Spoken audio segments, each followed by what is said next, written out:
record. I start to record in the beginning because everybody misses the best parts. The best parts is before, the best parts is before it all starts. I love your background so fabulously New York City. Oh, thank you. Your face is so fabulous. Wait, I'm having like, not the worst day. That's really dramatic, but like just such a day. And like my dog like is limping and I take him to the vet. And obviously we're doing the podcast. I didn't, you're just my friend. And then I didn't realize your album came out like 2 days ago. I mean, talk about God being good. So anyway, so that I was like, I'll just like listen to Ashley's album today. So I have been walking around, like listening to your album in my like chaotic day. It's so good. What it reminds me of is when I read, I was like, I'm sure other people who have listened to your album, like I'm laughing like so hard walking my dog that it's like borderline embarrassing. Molly, that means so much to me. Thank you. Well, while we're on the compliment train, I'll finish and then we can go into like some deep talking or just, sit and just talk about how great you are for 40 minutes. But the only thing it reminds me of is when I read Tina Fey's Bossy Pants and I didn't like want to finish it because I didn't want it to end. So I'm only like halfway through because I didn't want it to end. And I feel like your imitation of your mother is, I've never met your mother, but your imitation of your mother is so funny. Oh my goodness. Thank you so much. That just, Molly, you just made my day. That's like all I hope to do in life. And as you well know, I'm not nice. I'm just accurate. This is so. No, you're very kind. You look so beautiful. And do you want me to try these? Like, is this okay? I think your volume is fine. Let's just get to chatting. No, who needs AirPods? They're for babies. I love everything you've done. You're so inspiring to me. So are you. Thank you. I feel like, look at us now. How long have I known you? Like 6 years? Longer? I don't know. A long time. A long time. Yeah. Really so should we just say like how we got onto this podcast, like the conversation that we had? Cause I'm obsessed with it. Yeah, I am too. I think it's really good. And by the way, I despise I love listening to this podcast. I actually listen to your podcast. That's so generous. I go on very few podcasts. They make me incredibly uncomfortable. No, this is just having lunch with a friend. I appreciate that. And also, but I'm just saying that the conversation that we had was like so God and so wise. So divine. Okay. Do you want to tell them? No, you can. Thank you. I'm hustling over here. You're like, it's your podcast. You work, girl. I'll do it. I don't care. Do you want me to? No. So anyway, Ashley and I have been friends for a really long time. And I had this, I guess I've just been seeing you a lot on social. I'm always like reposting. I think I thought you're so funny forever. And by the way, I'm just so excited to see your career just like skyrocket. I'm so lucky. Everybody's so lucky for that. So I was like, oh yeah, like, and we know each other like through some eating disorder stuff, whatever. And I was like, hey, like, want to come on my podcast? And then you say, I do, but here's the thing. Yeah. I eat all food. I would think, and I want to hear about this, like that you're doing really well. You're like, I don't do the eating disorder stuff that you and I know each other from. I'm out of that. Right. Support group, whatever. And I eat all foods comfortably. Yeah. And you're like, so I don't know. And I love when people say this to me. And it's like, I don't know if you want me to be on your podcast. I'm not like CNN. Like, I'm not like, I want to hear the truth. And so I was like, that's actually the most interesting thing I've ever heard. I want to hear so much about that journey. I mean, I think my whole point of having this podcast is just to hear truth and hear so many versions of the story. And that's an interesting story. Well, where do you want to start? What do you want to talk about? Well, first of all, I love that you feel that way. I love that, because I also think like for me, for today, right? Like, yeah, word. Yes. Say more about that though. No, I do, but I don't know if the listener does. I know. Well, yes. Like, you and I could like not talk and I'd be like, yes, I know exactly what you mean. So we probably have to like expand. Yeah. Like this is like what has been, and it's one of those things where it's like, I want to tread lightly and walk humbly, right? Like, I know in myself that I have been given a miracle. Like there's no, like, I sometimes think like with comedy and with recovering from an eating disorder, people want explanations that like I can't give them. Like it's a miracle. Like I'm sorry, it's God, it's Jesus. I got nothing else for you. Like there's no, oh, I did this, I did that. It's like that's what it is. And if you need something else, then I'm just not the person because that's what it is. But it was a miracle I prayed for 20 years. I agree, and I agree with that in many ways. I think, and I think in those 12-step fellowships, I say that's why you don't give up till the miracle happens, Mhm. which I think you definitely participated in, but there's got to be more to it, because that sounds like a lot of the things you decided to do were contrary to probably what people were encouraging you to do. And I'm really fascinated to understand how you heard your own internal wisdom. I mean, I will go to my grave saying, if somebody says that there's one way, run the fuck away. And I'm sorry for cursing, but like, I feel so strongly about that, because I just think that's insane. And I believe so wholeheartedly, and it sounds like this is a little bit of it, that like we evolve with the recovery. So it can't look the same way. And I think those where it looks the same way forever have very small lives. I mean, that's anecdotal, but nevertheless. Mm-hmm. Yeah. I mean, I was in a 12-step program for like 11 years and it never worked. Not once. Not, I think the longest I ever had of any type of recovery was like 120 days. Right. And then if I'm looking at it, I'm like, oh, I was really sick. Like I was just on a different, and I don't want to say like what I was doing, because I know for me, I used to listen to things to get ideas. So like, but just suffice to say, not in the category of like self-love. Right. And it was like just on a different spectrum, right? It was just on a different thing. So, but let me just try to put it in maybe more clinical terms. But what you're saying is that when you were saying you had 120 days of not doing something, you were doing some other things that were not healthy in order to make sure there was no peace. There was no freedom. Yeah. There was no peace. There was no freedom. There was, for me, a very cult-like environment, where it's like, oh, here, let me put my eating disorder in the hands of somebody with a raging eating disorder. Like it was when I look back, and like, I have a very specific OCD, right? I have an OCD called scrupulosity. And it's a very specific, very rare. Well, it's not as rare as people think, but a 12-step program was like putting gasoline on that. Wow. So for me, if you give me rules and if I'm not perfect with them, I want to die. And I think that's like what that program did to me. And it might not do that for other people, but for me, and then as far as like the actual nuts and bolts, like I went to recovery and that was another miracle. I went to a treatment center and then I spent a year relapsing. Yeah. And then it just clicked one day and it was gone. Is it like that? Is that really how it happened? It was gone. Wow. It was nuts. I mean, I've gotten healed from 12-step groups. I've seen the gamut of it. And I've seen it in everything. I've seen it in DBT. I mean, some things work, some things don't. That's really why, I mean, listen, the only piece of data that's even relevant in this world is self-determination, which is what your story is about, right? Like one day you wake up and you say, oh, this isn't working. And despite all of these friends that I've made, and despite, this, as in your experience, cultish belief that if I leave, I'm going to die. And I think that happens a lot in the rooms. And listen, I love the rooms. So I'm just telling a story with you. Yeah. You still made this decision to know it wasn't right for you. And I think this is what people need to hear about, like, because you didn't get the recovery. Like, how did you say, I'm not doing this anymore? Yeah, I think that I was I do want to point out one thing though. I remember we had this talk and you were like, wait, you're not on Prozac? And I was like, no. And you were like, don't you think you should have a little Prozac? And now I didn't know I was the one who said that. I love Prozac. Wait, and by the way, I want everybody to buy Ashley's album because she's so funny. But there's a whole I forgot I said that to you till this minute. There's such a funny bit about medication in Oh, thanks.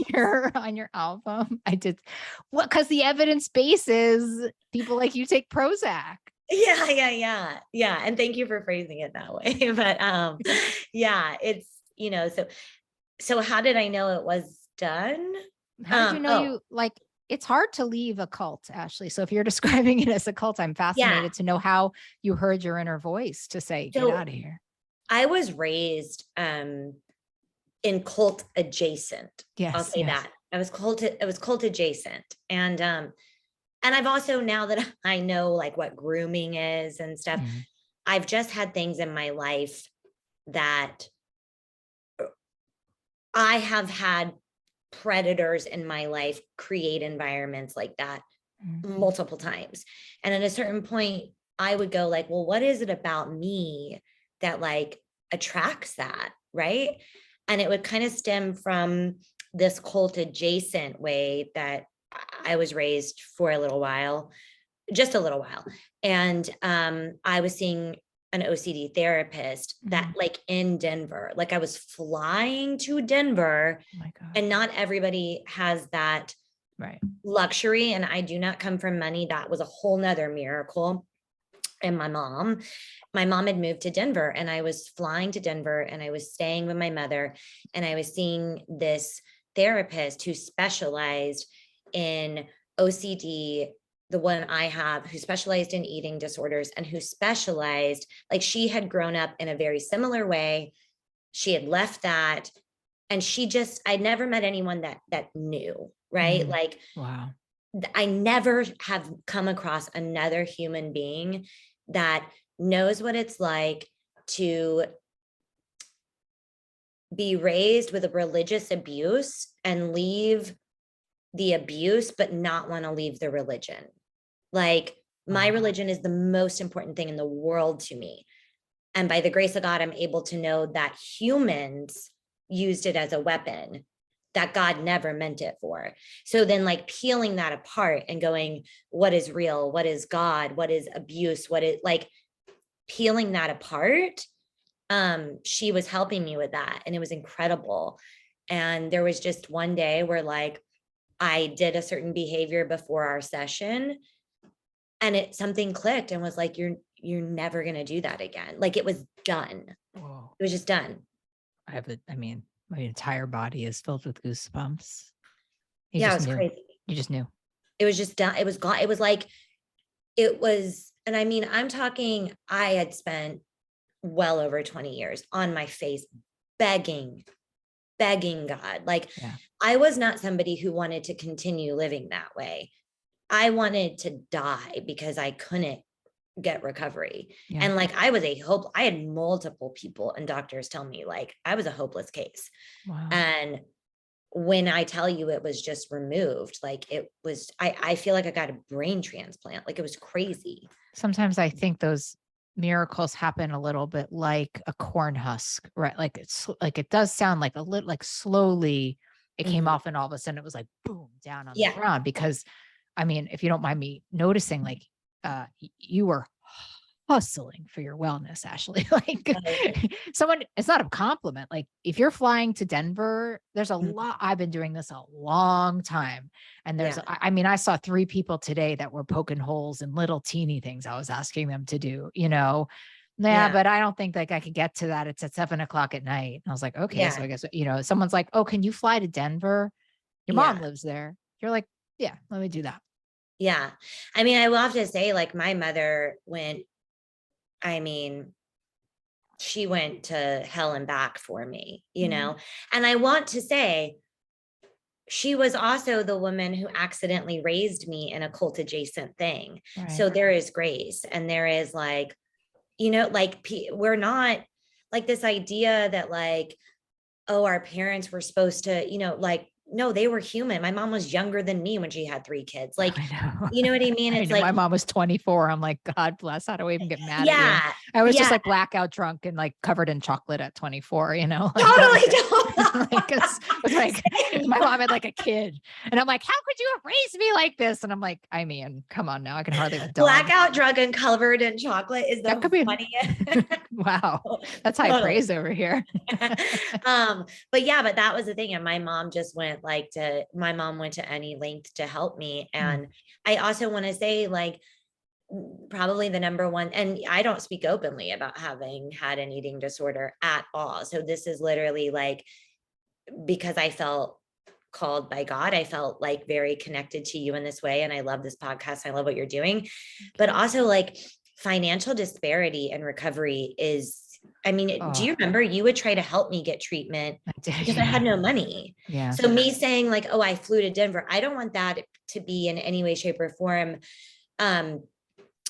somebody listening to this being like, oh, but I don't have the money, so she must have had that luxury, because that's how I would listen to this. Yeah. And like, no, I had no money. Like, I've been homeless. Like, I've stayed with people because like I had nothing. So there are miracles out there. I got to go to treatment for free. Like, you know, I wish that I could help everyone who doesn't have the money to do those things. But I have to, I always, if we're going to get real spiritual, which, you know, I'm always here for, but, you know, they always say like, you know, we row and God steers, right? Totally. I don't think the story is completely without you rowing. And I think that's important for people listening. It's not to say you're amazing, Ashley. You're amazing, Ashley. But for somebody listening, I mean, you were like, if you can find a way to get me to Denver, God, I'm going to go to Denver. You know, if you can find a way to get me into this treatment center. And I know this one, I was trying to help you. Like, I knew that was like a good ask on my end. That was like a good card to play. Cause I knew you would go in there and be like, fine, help me. Just help me. I can't stop doing this thing. Yeah. And I think that willingness is like imperative. It like, you don't always get the grace, but I think you have to have a level of willingness in order to even know that grace is sitting there, that the plane is ready to take off. Right. Yeah, you're totally right. I think about that when and I know you write, and you know how hard that can be to sit down and do it. And I think that every day when I'm like, oh, the writing, blah, blah, blah, it's like, well, just sit your butt in the place of the miracle. Like, put your hands on the keys. Like, you're not getting a miracle. If I'm at Target, I'm not going to write. Right. If I'm just like scrolling Instagram, I'm not writing.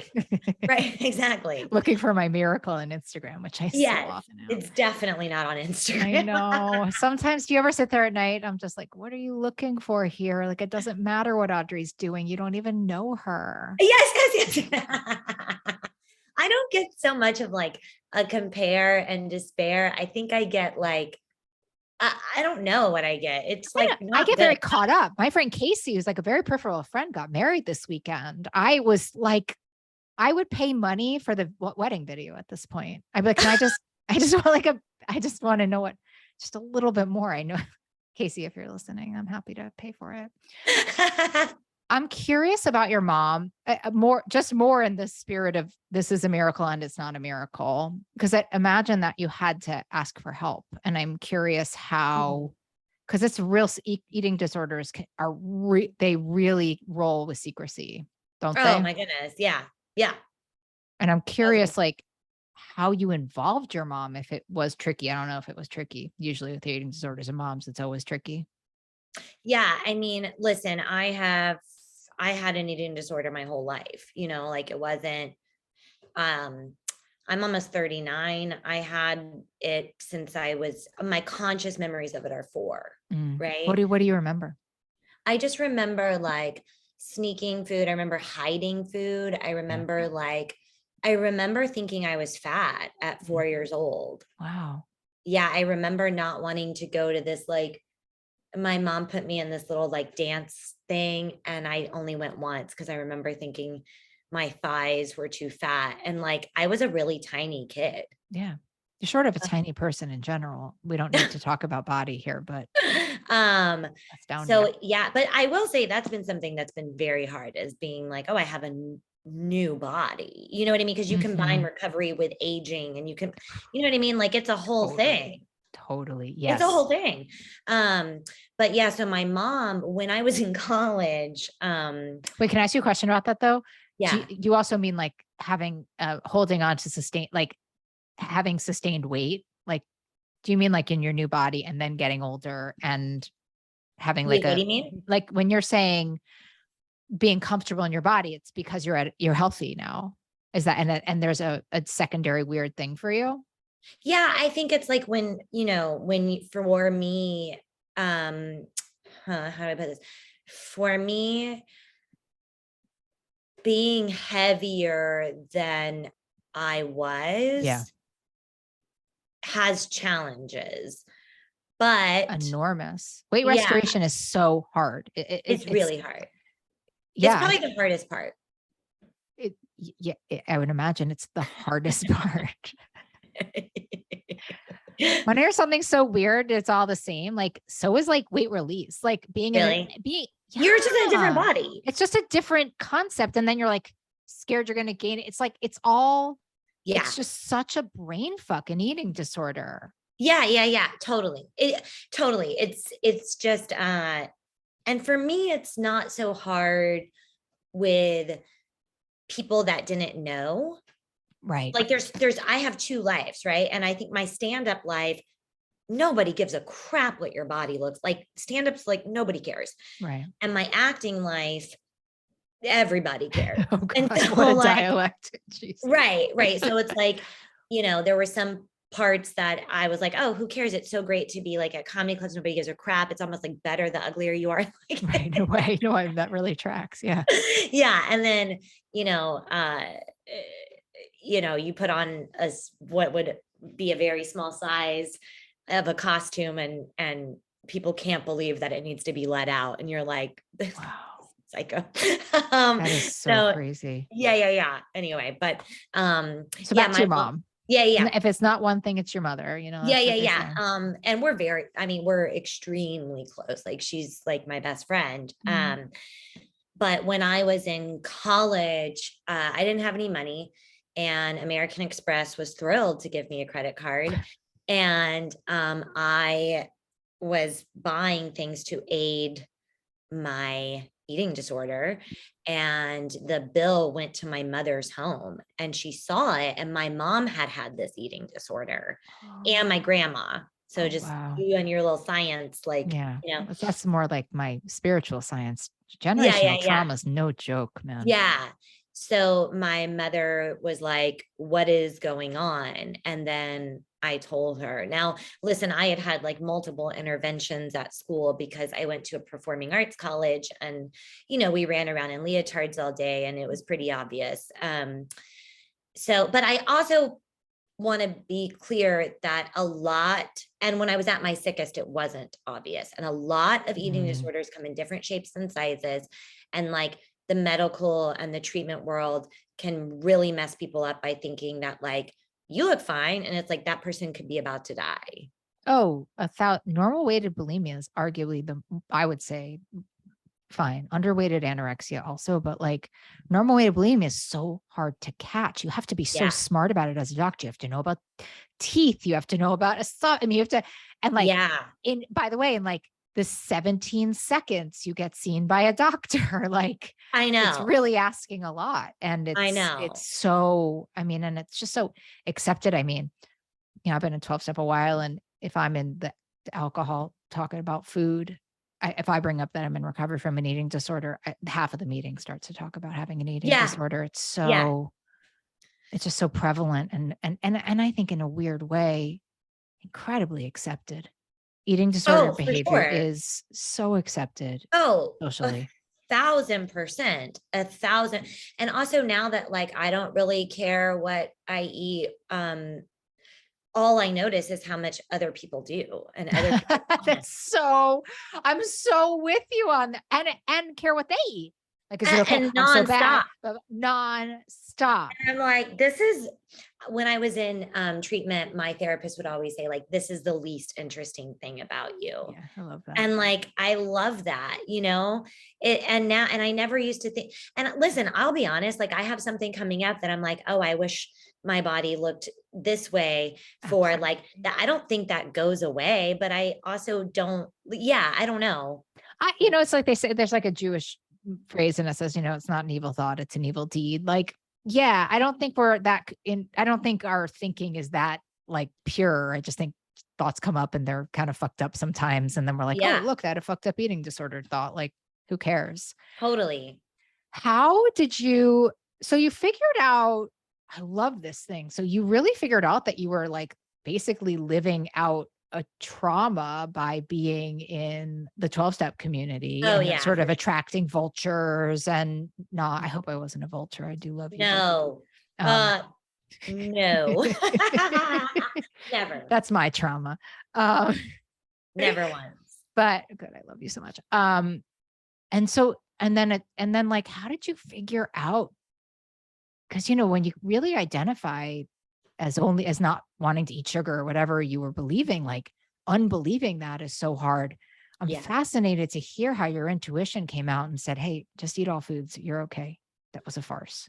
Um, that's a really good question. I don't know. And I think it happened in stages. And like I'm still having experiences where I'm like, oh my gosh, I have bread in my home. Like I never had bought bread in my adult life. Actually, I didn't Like even know you could have food in your house. yeah, totally.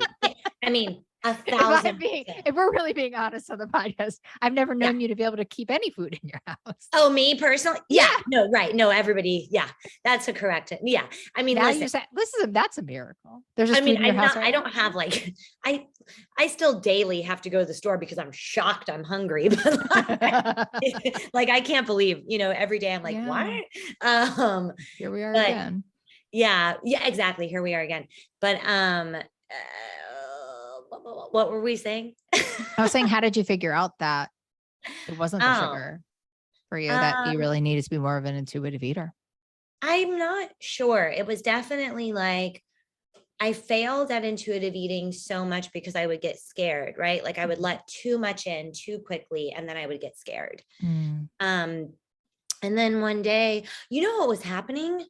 I no. was moving Okay. and I literally had no time and I ate at Starbucks every single day for like a few days because I had no time and I was frantic and blah, blah, blah, blah. And I ate things that I would have never let myself eat. And it was just fine because I had something else to do. Oh, interesting. So you don't even have time to think about it. I didn't even When have time to think when you about it. went to eating disorder treatment, did they do like they like eat everything sort of thing? And then you came out. Oh, right. Cause I need to go back to the eating disorder treatment chapter, but let's finish. Yeah, they were like, you eat everything all the time. Yeah. And They were like actually chunk I had up. even, what'd you They say? wanted to chunk you up, right? They wanted to get weight on you. I think by that time I actually went in at a normal weight Oh, okay. and that was excruciating for me. I can't imagine. Yeah, because also when you're in those places and there just is, no matter how hard they try, like the very tiny anorexics get way more attention. And Mm, like, I also didn't, I was like, I felt oftentimes like I was being treated as somebody's aunt or big sister or mom. And I'm like, no, I'm a patient. right. I don't Well, want also to, you're probably were like so smart.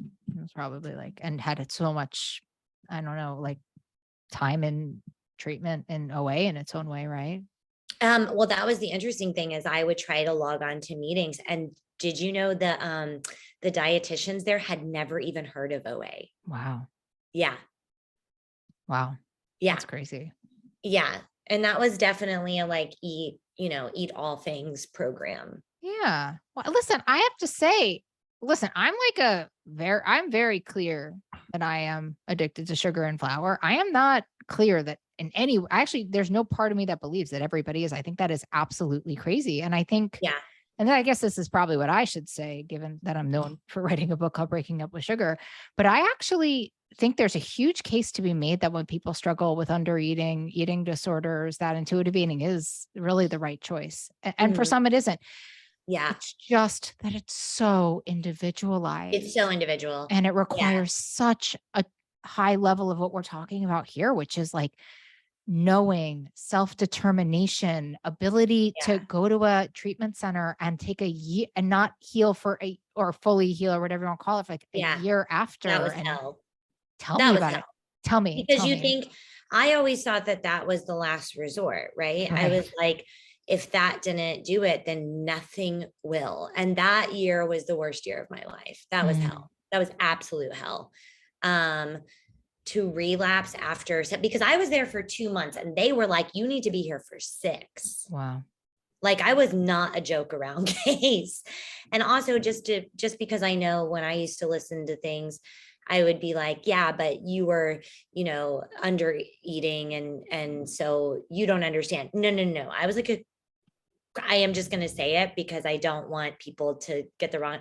I was like a psychopath binger. Like I was like a crazy bulimic, like Yeah. lost a tooth on a subway, like continued to eat. Like I was like like the L train. I lost a tooth on the L train. But I think this is why we're such good friends. Like I was thinking, so I was having the same exact thought, like, oh gosh, people are gonna be like, oh, well, she's skinny. I'm like, I ate my way through like I would think that if I rerouted my intestines before they even had laparoscopes, like I had bariatric surgery open, like they opened up my body and rerouted my intestines. One would believe that after you have that surgery, you wouldn't binge anymore. Right. Not me. But that's exactly it. Like you go to treatment, like really? Like, and you're like, wait, that didn't do it. I mean, I'm sure that created the deepest sorrow in you when that happened. And to be honest, the deepest shame. I mean, The deepest shame, like something's really wrong with me. Totally. The deepest shame. I mean, there is just no other. I mean, I even told you, I was like, oh, I'm not going to promote. There's still shame. And I talked to my dear friend who she speaks very openly about it. And like, she's on billboards, like she's a very famous person and she speaks like super openly about it. And she had actually called the treatment center to make sure to like find out what kind of therapy they were giving me to like, she has just been the biggest hero in my life. And with this, and when I told her I was going to do this, she was like, I think this is really good. Like, I think that you should be talking about it, because there is this idea of, oh, I can see a little baby doggy behind you. I say hi. There is this idea, especially I think in my industry, that if you are known for having an eating disorder, like people won't want to work with you. Wow. Wait, which side? Actress or comedian? Actress. Oh, comics can be like, yeah, that guy's known for doing cocaine off of a stop sign every day before he goes on stage. Is just what he needs. And like, that's fine. But yeah, for acting. And I don't think that's true anymore. But I would just hate to think listen, we're all pretty fucked up. It's the secrecy that really, really fucks us up. I mean, I just think that's the end of it. And like, I really hold true to that. I've had this experience so many times in my little teeny life. I'm not famous like you, but like, I think you're more famous than me, actually. I don't think so. I'm not famous. You're pretty famous. You're like, in case you didn't know, like your album was #1 on iTunes. I watched that happen. Thanks. It's so funny. Thank you. Yeah, I think every time I've meant to say nobody can know this about me, I can't. I mean, I kept my bariatric surgery a secret for many years. I had the same thing as you. There's people who knew me, who I with 24 when I had it and after, and when I was writing Breaking Up with Sugar, I was lying by omission, but lying. Yeah. And a friend of mine's dad read the book and he said, something's missing in this book. Something's missing in this story. And I'm like, and then I closed the book and I said, okay, I'm going to take that to my grave. Forget it. I'm not going to write the book. And then eventually it's just God. Like eventually I was like at like a tarot card reader or something like that. And I just had this knowing I had to be true about that. And it was excruciating. And I had to go tell so many people. I had to tell my mentor, I had to tell people that worked for me, to anybody that didn't know me after I was 24. And like this, the reception was so beautiful. But I think more importantly, when I wrote Breaking Up with Sugar, hundreds and hundreds of people writing to me saying, oh my God, I totally ate my way through bariatric surgery too. Thank you so much. I thought it was only me. I was going to say, I bet you did so much good with that. Yeah. This story is so good. This story is, you don't give up till the miracle happens and you listen to your intuition. I knew this was going to be the best story, not to say. It's true. It's so funny. It started with coffee creamer and peanut butter, because I remember when I was in 12-step, it was like, that was something that I couldn't let go of, was like this coffee creamer. And it has sugar in it. And then now I have it like every day. I like look forward to it. It's one of my favorite things. But also like I'm drinking my coffee black right now because I just like I can have that anytime I want. I just don't want it right now. It's amazing. And that to me, I'm like, what? Like that's crazy. And then do you remember I used to be like, do you remember when you were doing those lives during the beginning of the pandemic? I have to close the kitchen. And like I was like, what do we do about nut butters? Like I was obsessed. Like I was obsessed. I just know that I actually give my cute dog peanut butter all the time. I'd like to say, I think about you a lot and nut butter. I'm not kidding. But now I don't even want it. I couldn't eat. You don't eat it at all. This to me, like when we're scared of food, even if we're addicted to it, it makes me, it gets me up such a track. I can't, because it's the same thing over. It's like, I just did this conversation with this woman. She's like, I'm just so scared of the food my kid's eating. I'm like, well, then you're still in the disease. I don't know what to tell you. Like, what is the worst that happens? You binge your brains out on it. Okay. Yeah. Yeah. It's crazy. Yeah. And I think it goes like one food at a time. Like last summer, I was just literally only eating peanut butter because I had never been allowed to. Yeah. And now I'm like, ugh. Well, been allowed to by your own volition because you were eating peanut butter. It was just in this, like, I'm a bad person. I can't control myself. Like the way you were eating peanut butter was so incredibly hating and harmful. Now you're eating it like, oh, I'm a grown woman. I'm eating peanut butter. Look at me. Ashley And I think butter. that it was like every single time I bought a jar, it was like eat so much of it. And then I would pour like dish soap on it because just throwing it away wasn't like, we know that's totally. We're made of the same cloth there. Come on. That's just a new container to take it out of. Exactly. That's just a package. Yeah. The paper towels are for. Yeah, exactly. And I also realized like, oh, I was eating crazy peanut butter because I bought into the lie of carbohydrates make you fat. Yes, queen. So like if you're not eating enough carbs, like the closest thing in my life for whatever reason was like peanut butter. Right. And now that I eat anything I want, I don't crave anything. It's amazing. I want to go back to this. I don't know if I got my answer because I'm really obsessed with victim shaming right now and coaches that victim shame, coaches that say, it's not the diet, you're the problem. And then it just keeps you with them forever. And so I had a lot of that. Well, that's what it sounds like. And it sounds like you don't anymore, which just thrills me beyond measure. But how did you, so you got it, you were in therapy with the Denver therapist and you're starting to understand these parallels, like, oh, okay. Like I was in this trauma and now I'm repeating that trauma. Yeah. I'm there in the story.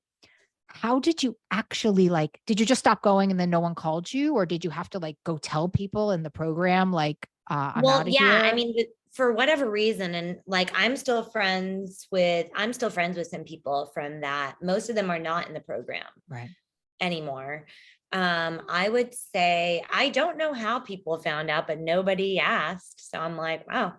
So you just sort of stopped. So you were just like, that's interesting. Cause I think there would be a piece of me and my own people pleasing and my own trauma and my own self-hate that would feel like I would have to apologize for myself and be like, hey, so I'm not coming anymore. It's not you, it's me. I've understood because I'm such a talker. But you just I think I was restraining myself from writing on the big WhatsApp app thing to be like, go F yourself. You're all a bunch of psychopaths. I think that's what I was doing. Oh, namaste, that rage. I love it. Yeah, I was pissed. I was angry. So that's really a beautiful thing, right? That you were able to experience anger, effectively, that's really healing that trauma. Yeah, because I think, and you were never, ever, ever in a million years guilty of this, but I think a lot of people, and I would still get this, would just spew at me. Yeah. And they think that is not keeping things a secret. And I'm like, that's actually insane behavior. You don't get to act that way in any other forum in life. Be a person. Right. Yeah. Well, it's just, I think it's a lot of times, and I think this happens in friendships. I think this happens in therapeutic relationships. I think when people are not supervised therapeutically, I think in coaching, if you're not, you got to get eyes on your other stuff, because we're all just a bunch of traumatized humans trying to get by. And what I've experienced sometimes with people in less, in less supervised communities, 12-step coaching, is that I had a girl who I knew, and she was relapsing all the time. And, and her, Was it me? I guess, No, I'm just kidding. I probably said this to you too. Because, people would be like, you're going to die. And like, you're a heroin addict with the food. And it's like, first of all, like, that's not helpful. Like, A, like, we know we're heroin addicts with the food, go fuck yourself. But second of all, it's just not helping me want to get better. It's just making me feel worse about myself. Right. And what I just know, I guess maybe through whatever, being a therapist, but like, it's like their fear is in the form of helping lead you somewhere. The only times I've gotten well with people, with therapists, is when they've just been gentle. And it's funny because my intuition is like, I need someone hard, and I need someone who's going to really tell me the truth. And it's like the people who have made the difference in my life have been like, I love you. Yeah. Yeah. Yeah. Funny thing, isn't it? Yeah. Same. What was that therapist in Denver like? Was she like that? Was she like, I love you, I'm here?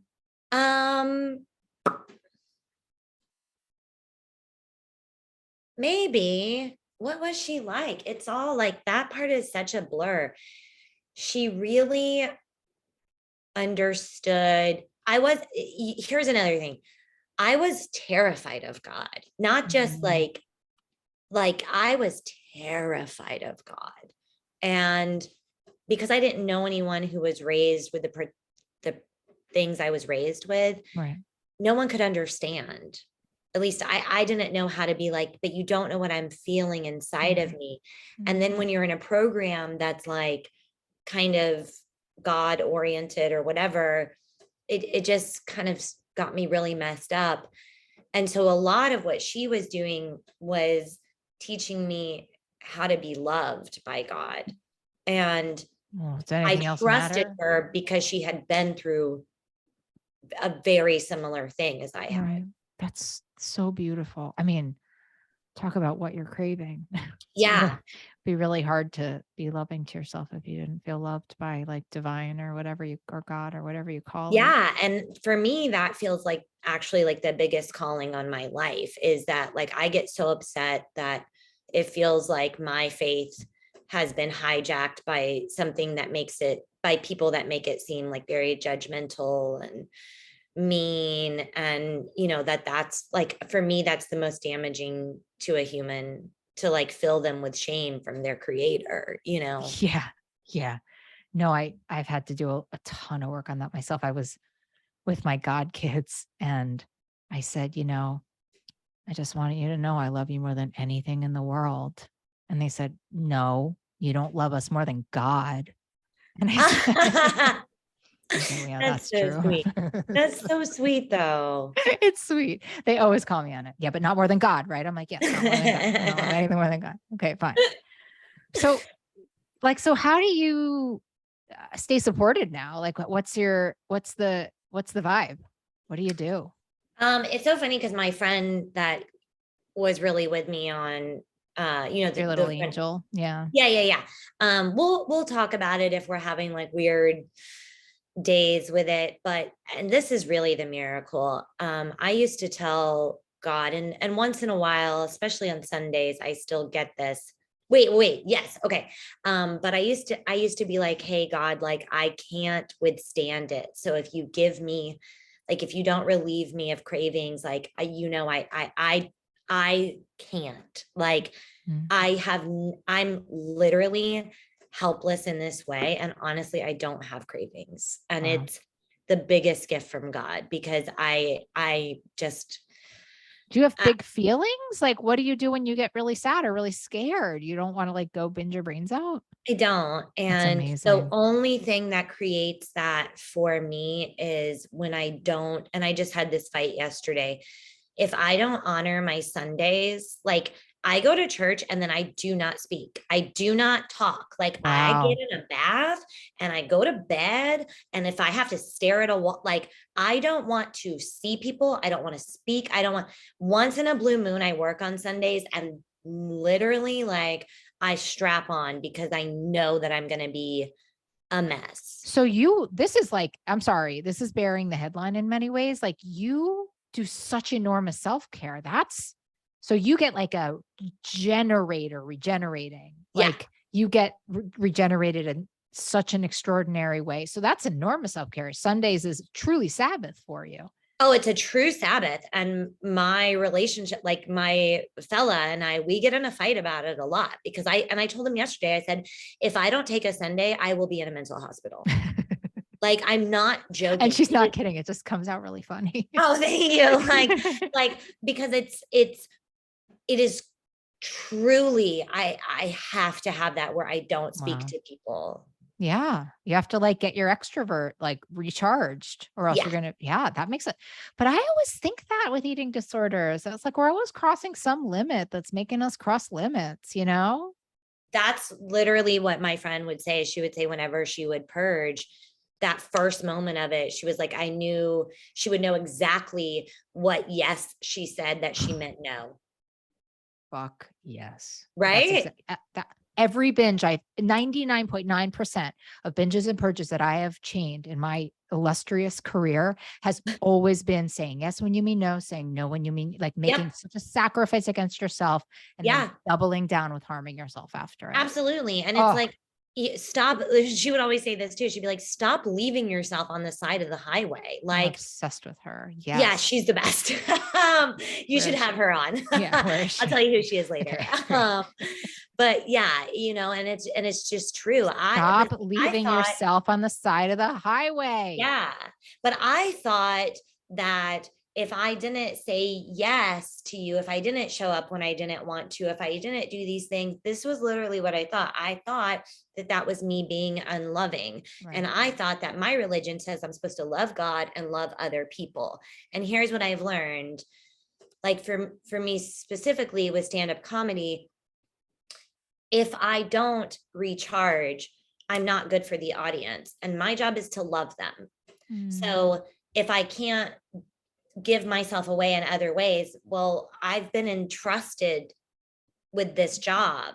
Right. And like, I need to be in the right form for it. And this gift. I mean, that's how I feel about, I feel the same exact way. Like I just took the whole summer. I've had long COVID, whatever. And I was doing all these things and I'm like, you're doing it rageful and exhausted. This is not service. Like this is take 3 months.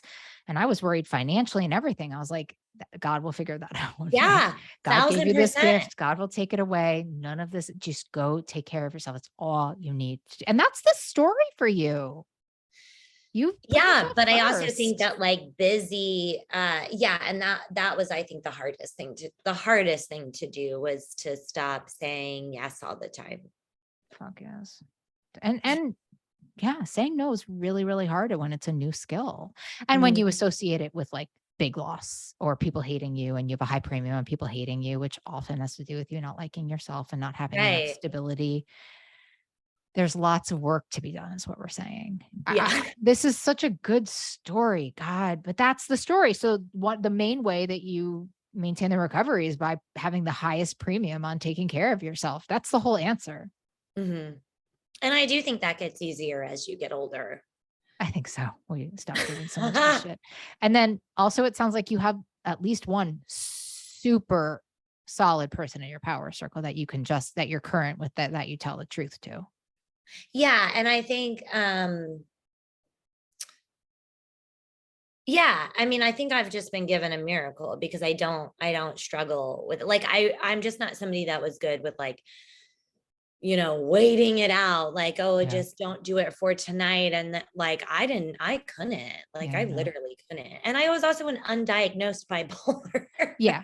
That's a big piece though. Right. And you got well medicated. You just took care of business and look at you now. And then your career took off. That's my favorite part of the story too. Yeah.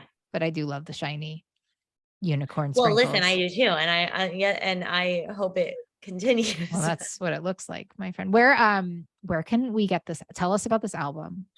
Yeah. So, because you know why we have to experience joy. Brene Brown says it too. And this album is so, can I tell you also, just having known you and having known you in some darkness, you laugh so much on this album. And it's like, you're really having so much fun on top of it all. So I Thank wanted to you. share that. Thank you so much. Where can we all buy it? What's it You called? can buy it on iTunes. Uh-huh. And if you can't afford it, we made it affordable. We made it $9.99. And Yeah. if that's not affordable, which I totally understand that, you can listen to it on Spotify. And I just say, like, if you do it that way, just please spread the word. Oh, Cause that's such a beautiful thing. Yeah, if um, you want, yeah, spread the word. I'm going to spread the word anyway because I think it's so thank you. funny. That really means so much to me, Molly. It's Thank so you. funny. And I also think like experience, we forget when we're deep in eating disorders and addictions that like we're supposed to laugh. Like that's a thing. It Yeah. makes you sometimes like makes you want to live a little bit more. Oh, I used to want to write a joke book to put over the toilet to be like, well, while you're here, for women that were like throwing up. You know what I mean? 'Cause I it's do. like, It's my kind of I'm humor. not joking, Molly. I I used to don't think like you're joking. listen to your podcast while I was like shaking on the floor and like begging God to heal Oh, me. You know what I mama. mean? Like, I love what you're doing. And now you're on it. Look at you now. It's come full circle. Well, we don't know what tomorrow will bring. I know I have such a great feeling. I'm so glad to see you. I'm so glad we had this talk. So I feel so whole from this. I love when I have talks and I'm just like, wow, I just feel really full of God and life. And I love you. Oh, I love you. Thank you. We all love you. Thanks, Ash.